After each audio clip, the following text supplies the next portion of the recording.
In August 1931, a cutting-edge submarine edged toward the brink of the known world, ready to plunge into the vast frozen unknown, a part of the globe still shrouded in mystery. On board, a team of brave explorers was determined to reveal the Arctic's secrets. Their mission, not only to reach the world's top, but also to uncover what lies beneath its icy surface. In this state-of-the-art submarine, the crew endured cramped quarters and bone-chilling temperatures, pushing thousands of kilometers under the ice. But as days turned into weeks, their adventure took a disastrous turn. For hundreds of years, countless explorers attempted to reach the world's top, facing extreme cold and dangerous sea ice with ships. Many vessels became trapped, leaving their crews stranded with slim chances of rescue. Later, explorers tried using dog sleds or traveling on foot, but these efforts often ended in tragedy. Hundreds of explorers perished over the centuries. The Arctic was so formidable that the first undisputed discovery of the North Pole didn't occur until 1926, and that was only by air, using a modified airship that never touched the ground. So, when the seasoned Australian explorer Sir Hubert Wilkins set out to reach the North Pole, he believed there was a better way. Unlike the South Pole, the North Pole isn't on a continental landmass, but is covered by ice in the middle of the Arctic Ocean. Wilkins was convinced that a submarine would be the ideal vehicle to reach the North Pole. Equipped with the latest scientific instruments, it could solve the Arctic's biggest mysteries. Wilkins planned to start his journey in the summer, sailing across the Atlantic and then north to the Arctic Circle. From there, he would go west, covering over 3,000 kilometers. Over 6 weeks, he would navigate beneath the ice, surfacing through any openings, and eventually end up in Alaska. Wilkins used his savings and was able to raise some money from various sources to fund this ambitious expedition. He gave lectures tirelessly and even wrote a book outlining his plans. However, he still needed significant financial backing. To secure this, he turned his scientific venture into a media spectacle. A daring voyage beneath the sea ice was a story that could sell newspapers. Wilkins struck a deal with newspaper magnate William Randolph Hearst, who had a knack for sensationalism. Hearst would get exclusive publishing rights, and Wilkins would receive the necessary funding. Hearst planned for Wilkins to meet with a second expedition at the pole to generate even more excitement. The massive airship Graf Zeppelin would fly overhead just as Wilkins emerged from the ice, creating headlines about the pole being conquered from above and below. Hearst promised him a $150,000 prize if Wilkins could pull off this stunt. All that remained was finding a suitable submarine. Wilkins aimed to reach the North Pole using the Nautilus, a retired World War I-era attack submarine extensively modified by the famous naval architect Simon Lake. This submarine needed to accomplish what no other had done before. The journey would be difficult, with the constant risk of collisions with sea ice. To prepare for this, Lake reinforced the Nautilus's bow with heavy steel plates and concrete and added a hydraulic impact absorber to mitigate the force of any collisions. However, the ice above could also pose a deadly threat. Lake equipped the submarine's topside with sled runners, allowing it to slide along the bottom of the ice similar to a sled. A hydraulic retractable guide arm was also added to help maintain a safe distance from hazards above. A lack of openings in the ice could also spell disaster for the crew, as the vessel would need to surface periodically. To address this, Lake designed a series of drills capable of boring through up to 20 feet of ice, allowing the Nautilus to reach the surface. Lake also replaced the original torpedo tubes with a pressurized diving chamber, enabling the crew to lower instruments to the ocean floor or conduct dives. Initially built for warfare, the submarine now faced an entirely different battle against the forces of nature. On March 16, 1931, right before the expedition began, Wilkins confidently spoke to reporters. He mentioned that the crew was preparing the vessel and expected to embark on a 2,000-mile journey under the ice, starting later in the spring. Despite his confident demeanor, Wilkins had serious concerns. He worried that some of the submarine's new features were unnecessary and dangerous. He was particularly anxious about the sled runners, ice drills, and the shock absorber, feeling they might get stuck in the ice and trap the Nautilus below. Wilkins wanted to install a photosensitive electrical cell to measure the ice thickness above them to ensure safe surfacing. However, Simon Lake, who had leased the submarine from the US Navy and had the final say on modifications, refused. Wilkins, being the sub-charterer, had no choice but to accept the submarine as it was.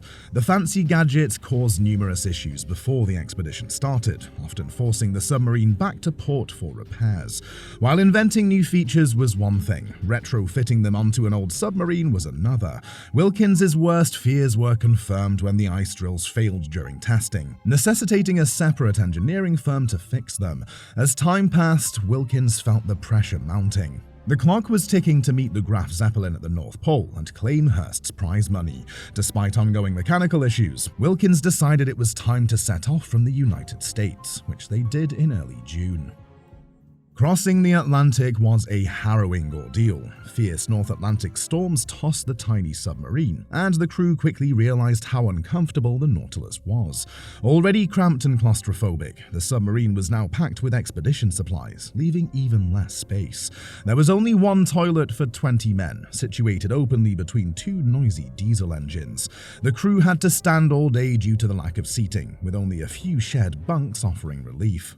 Wilkins sent daily radio updates to Hearst, describing the terrifying journey. Nearly everyone aboard was seasick, and when the bilge pump failed, sewage, oil, and vomit swirled around their feet.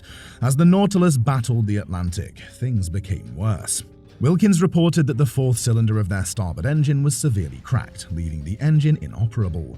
With one engine shut down, the submarine limped forward. Then, on June 13th, a week into the journey, the Nautilus stopped sending radio updates. For several days, no one knew the fate of the submarine and its crew. On June 15th, the battleship Wyoming found the Nautilus drifting aimlessly about 1,000 kilometers northeast of the Azores. Both engines had failed, and the batteries were dead. The Nautilus was towed to the United Kingdom for repairs. Wilkins faced the humiliation of having his submarine towed across the Atlantic. 4 crew members quit, and the Nautilus required major repairs. It would take weeks for replacement parts to arrive from the United States. This delay meant more time was needed to catch up with the Graf Zeppelin, costing Wilkins the prize money. The media turned against him, mocking the expedition in headlines. Wilkins faced immense pressure. His submarine was malfunctioning, his crew was demoralized, and winter was approaching. At this point, anyone else might have given up, but not Sir Hubert Wilkins. Now months behind schedule, Wilkins pushed forward. On July 28th, the expedition finally set out for the North Pole. Despite ongoing issues, the crew had become adept at making repairs on the go, and major problems were fixed during scheduled stops. By August 15th, the Nautilus reached the last inhabited land before the Arctic, and Wilkins sent out positive progress reports. On the 19th, the Nautilus encountered its first ice floes and began to collect scientific data. Back home, Hearst shared their discoveries, which included finding a warmer layer of water deep below the surface, believed to be crucial for weather prediction. After a week within the ice, the Nautilus reached 82 degrees north, further than any vessel had ever gone under its own power. While the world celebrated Wilkins' achievements, life aboard the Nautilus was far from glamorous. The crew was utterly exhausted and freezing, with no heat or insulation to shield them from the icy Arctic waters. They were plagued by food poisoning and lead poisoning from the submarine's soldered pipes. Attempting to reach the pole this late in the season was extremely risky, and everyone wanted to return home except Wilkins. On August 22nd, Wilkins ordered a dive beneath the ice, but the Nautilus wouldn't comply. The diving rudder, essential for underwater vertical movement, was unresponsive. A diver was sent to investigate and returned with shocking news. The rudder was gone. It had either fallen off unnoticed, or as Wilkins suspected, was sabotaged by the crew to end the mission.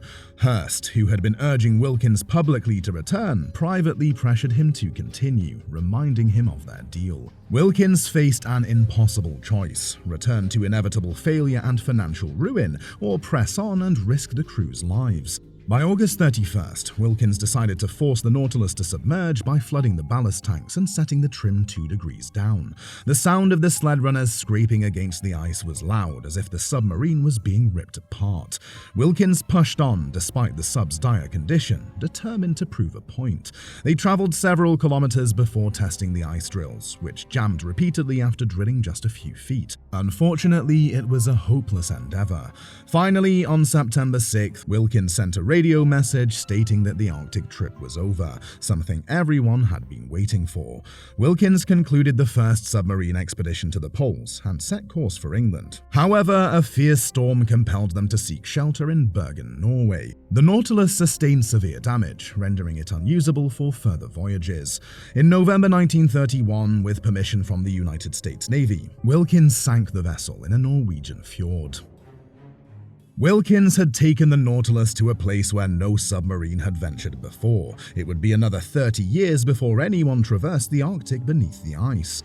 In 1958, the nuclear-powered USS Nautilus made the first successful polar crossing, returning to immense celebration. By then, Wilkins' attempt was largely forgotten.